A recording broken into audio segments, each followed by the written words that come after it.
My daughter called me on Father's Day to tell me I was becoming a problem. She didn't know she was calling the only man standing between her husband and a federal fraud investigation. The call came at 6:47 inches the evening. I know the exact time because I had just set my coffee mug down on the porch railing and was watching the sun drop behind the Camelback Mountain. That is one of the few pleasures I still take without apology, watching the Arizona sky turn that particular shade of orange that looks like the world is quietly catching fire. I had been retired for 3 years. I had earned that sunset. I picked up the phone when I saw my daughter's name on the screen. She didn't say, "Happy Father's Day." She said, "Dad, we need to have an honest conversation about your situation." I let her talk. She used phrases like independent living facility and proactive planning, and before things get worse. She told me that she and her husband had been discussing it for months. She said the 4-bedroom house in Scottsdale was too much for one man. She said I needed people around me, professionals, trained staff. She said I was 67 years old, and it was time to be realistic. She said all of this in the careful tone of a woman who had rehearsed the speech in her bathroom mirror. I sat on my porch and listened to every word. When she finished, I told her I appreciated her concern. I told her I would think about it. I told her to kiss my granddaughter for me. Then I hung up the phone and walked inside to my study. I am a civil engineer by profession and a stubborn man by nature. I spent 38 years building water treatment systems across the American Southwest. I have worked in 1, 2, 0-degree heat. I have argued with county commissioners and state senators and men who thought yelling louder made them right. My hands built infrastructure that will outlast all of us. My hands do not shake, and my mind is sharp enough to know when I am being managed. What my daughter called an honest conversation was not honest. It was an opening bid. She wanted the house. And behind her, pulling the strings like he always did, was her husband. I went to the tall oak cabinet in the corner of my study. My late wife Patricia had always called it my filing monster, because it had 4 drawers and I was the only person alive who understood the system. I pulled open the second drawer and found the folder I had not looked at in 8 months. I set it on my desk under the lamp. I sat down. I opened it. The folder held 2 things. The first was a stack of loan documents, formal and notarized, totaling just over $340,000. My daughter's name and her husband's name were on every single page. The down payment on their house in Tempe. The loan that saved her husband's landscaping company when he lost 3 commercial contracts back to back. The money I gave them when their daughter, my granddaughter Emma, needed surgery and their insurance denied the claim. Each one signed, each one witnessed, each one containing a single clause at the bottom that my attorney had insisted on years ago, almost as a joke. The lender reserves the right to call the full balance upon 30 days, written notice for any reason whatsoever. I had never planned to use it. I had kept it the way you keep a fire extinguisher on the wall. You hope it collects dust forever, but you don't throw it away. The second thing in the folder was not a loan document. It was a printout. 7 pages, single-spaced, compiled 4 months ago by a private firm that specialized in financial investigations. I had hired them quietly, after I noticed something strange during a routine review of the partnership accounts. For the last 11 years, my daughter's husband and I had co-owned a small commercial real estate management firm. It handled properties across 3 counties, collected rents, managed maintenance contracts, and filed quarterly reports. I was the silent partner. He ran the day-to-day operations. I had trusted him with that completely. The printout told me exactly how he had thanked me for that trust. Over 4 years, he had been running a parallel expense account, false invoices from vendors that did not exist, maintenance billings for work that was never done. The total amount that had been quietly redirected into an account bearing his initials was $214,000. I had missed it because I had stopped looking. That was my mistake. And it was the kind of mistake that a good man makes when he believes family is enough of a guarantee.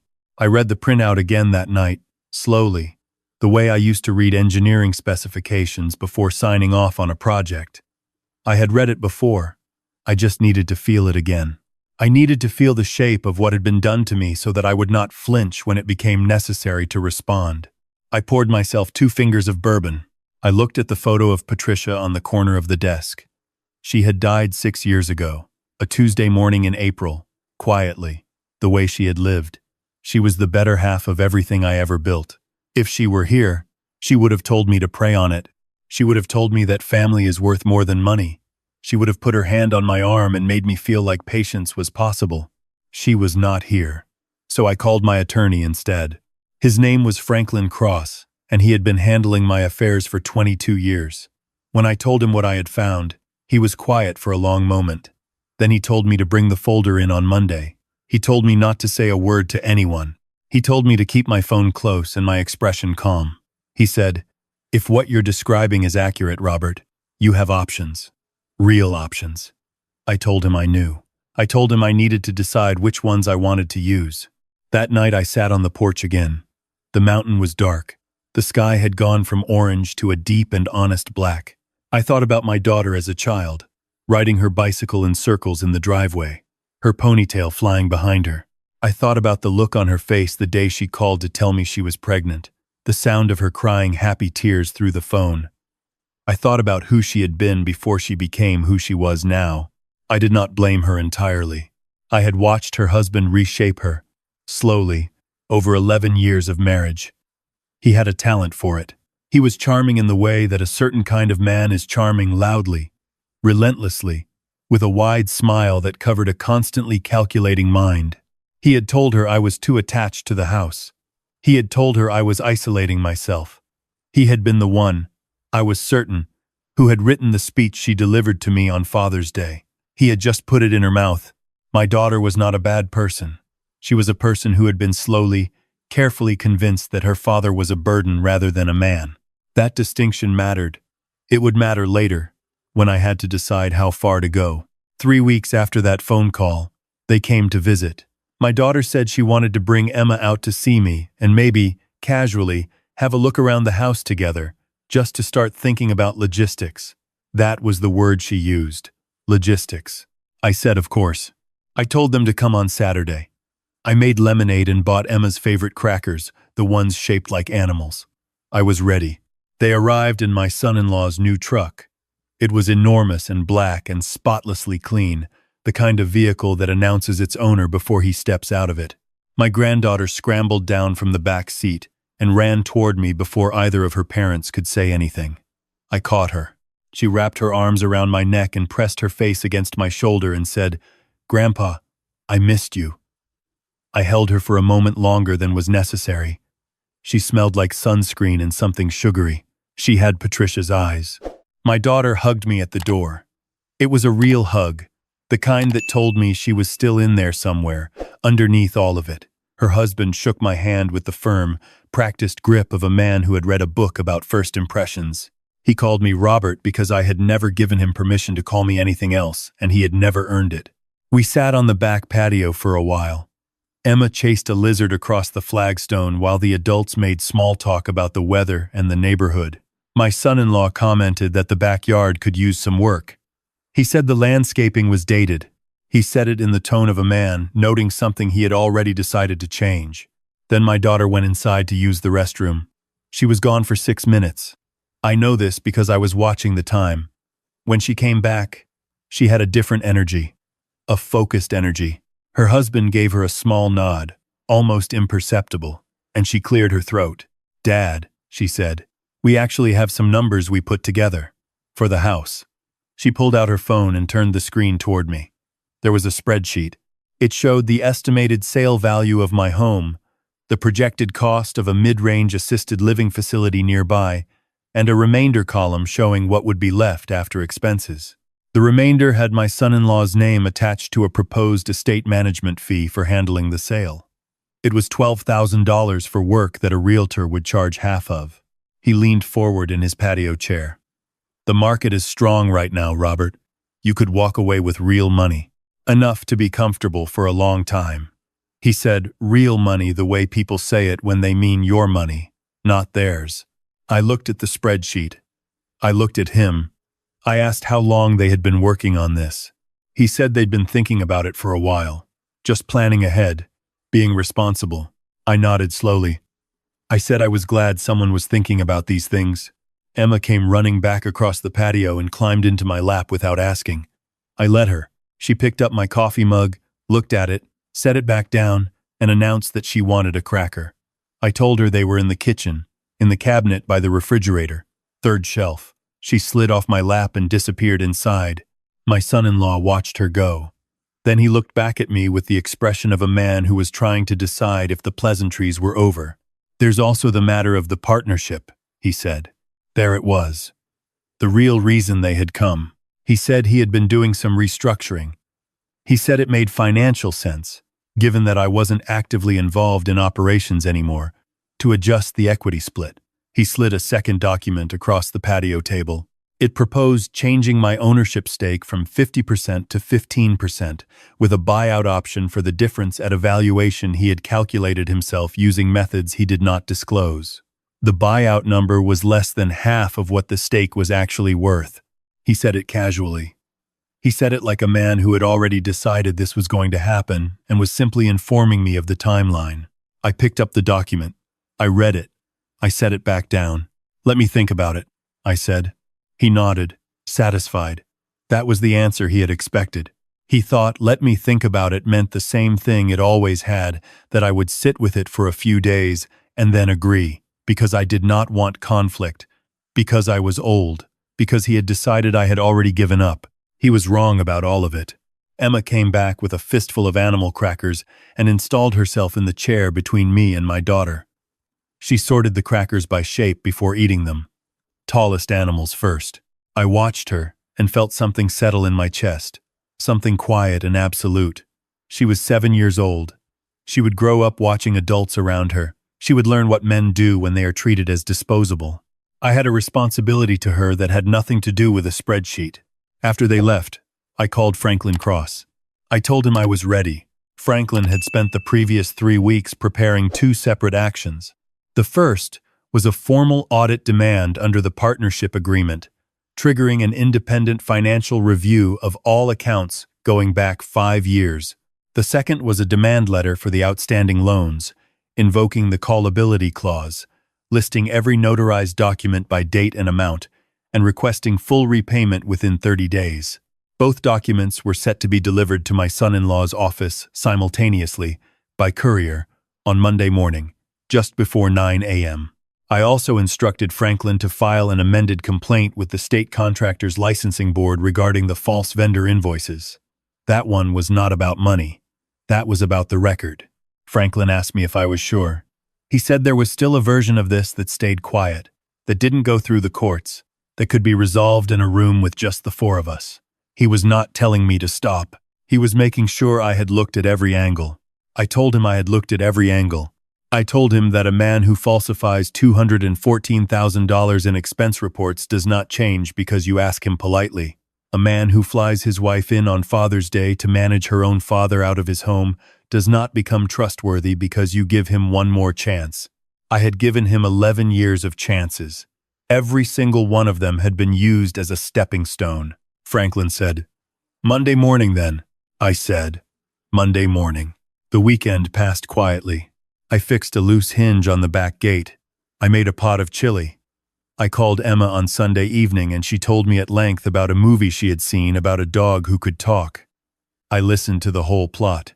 When she was finished, she asked if she could come back soon and see the lizard again. I told her the lizard would be there whenever she wanted to visit. She said, "Okay, Grandpa, I love you." I told her I loved her more than she could count. On Monday, I drove to a hardware store and bought weather stripping for the front door because it had been letting in the desert heat all summer. I was installing it when my phone rang at 10:22 inches the morning. I recognized the number as my son-in-law's office line. I let it ring. He called again 3 minutes later from his cell phone. I let that ring too. The third call, 12 minutes later, came from my daughter. I answered. Her voice was different from the Father's Day call. That call had been rehearsed. This one was raw. She was talking fast, and under the speed there was something that sounded like fear. "Dad, what is this letter? What is this partnership audit? He's saying you're trying to destroy his business. He's saying you hired investigators. Dad, what is going on?" I sat down on the porch steps. Do you have the loan documents in front of you? I asked. Yes, they came to the house too. The courier came to the house, Dad. The neighbors saw. Those are the documents you and your husband signed, I said. Every one of them, notarized, over the last 9 years. I need the full balance repaid within 30 days. The silence that followed was the kind that comes right before something breaks. Dad, you said those were just formalities. I said sign them if you want the money. And you did. Your husband signed them because he wanted the money more than he wanted to read the fine print. She stopped. I heard her breathing. He's saying it'll ruin him. He's saying if the audit goes through and the licensing board gets involved, he loses everything. The audit will find what it finds, I said. Dad. Her voice dropped to something close to a whisper. Why are you doing this? I looked out at the mountain. The sun was high and white, and the whole desert was glaring back at it without apology. Because your husband has been stealing from me for 4 years, I said, and you came to my house on Father's Day to read me a script he wrote, about putting me in a facility, about selling my home, about restructuring the partnership to cut my stake to 15%. So either he told you what he was doing and you agreed to help him, or he didn't tell you and you were being used. I paused. Which one is it? Another silence. Longer this time. He told me the partnership restructuring was fair, she said quietly. He told me you weren't engaged anymore. He said the audit thing was just standard business stuff he needed to tidy up. Her voice was unsteady now. The script had fallen away completely. He lied to you, I said. The same way he's been lying to the vendors and the bank and the state licensing board. Your husband is not a man who tidies things up. He is a man who hides things until he can't anymore. She didn't speak for a long time. I waited. What do I do? She finally said, and it came out small, like the voice of a woman who had just looked behind a door she had been avoiding for a long time. That's not my decision, I said. But I'll tell you what I'm not going to do. I'm not going to pretend I didn't see what I saw. I'm not going to sign over my partnership stake for 1/4 of its value. I'm not going to sell my home to fund an estate management fee for a man who has been stealing from me. And I am not going to walk into an assisted living facility because it is more convenient for his planning. She exhaled slowly.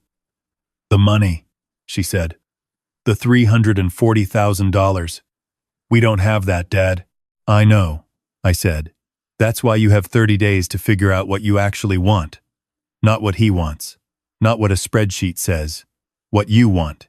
I ended the call the same way I had ended the Father's Day call, without anger, without drama, with the calm steadiness of a man who had looked at the blueprint and understood exactly where the structure would hold. The next 2 weeks were the loudest my phone had ever been. My son-in-law called every day for the first 5 days, each call a different strategy.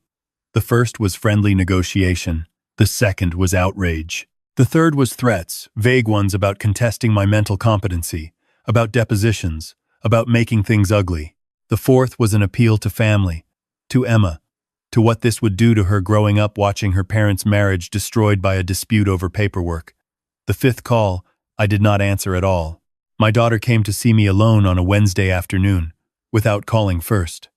I saw her car in the driveway and opened the door before she reached the porch. She was wearing no makeup, which was unusual for her, and she looked like someone who had not slept well in several nights. She sat down at the kitchen table and I made coffee and set a cup in front of her without asking. She told me things she had never told me before. She told me he had convinced her, years ago, that I was difficult, that I played favorites, that I had always put work before family. She told me she had stopped talking to me as much because she had been told, slowly, repeatedly, in 100 small ways, that I was the problem. She told me she had believed it because it was easier than looking at what was actually happening inside her own house. She set both hands flat on the table. I found the account, she said. His account. I wasn't looking. I found it because his phone buzzed and the screen showed a balance notification and the name on the account wasn't ours. She looked at her hands. I looked it up. I found the transfers. Dad, she stopped. I know, I said. How long did you know? 4 months, I said. I wanted to be certain before I did anything. She looked up at me. And for a moment she was not my daughter in her mid-30s sitting in the kitchen of the home she had grown up in. She was someone younger than that. Someone who had just been told that the ground she had been standing on was not as solid as she thought. "I don't know who he is," she said. "You know exactly who he is," I said, not unkindly. "You just didn't want to." She didn't argue. That told me more than anything else she could have said. The audit completed its work on a Friday. The independent firm confirmed $214,000 in fraudulent billing over 41 months. Franklin filed the amended complaint with the licensing board the following Monday. My son-in-law retained a downtown attorney who sent a fiery 7-page letter claiming defamation and malicious interference. Franklin sent back 4 pages of transaction records, timestamps, and vendor registration checks that showed the invoiced companies did not exist. The attorney's next communication was a request for a settlement conference.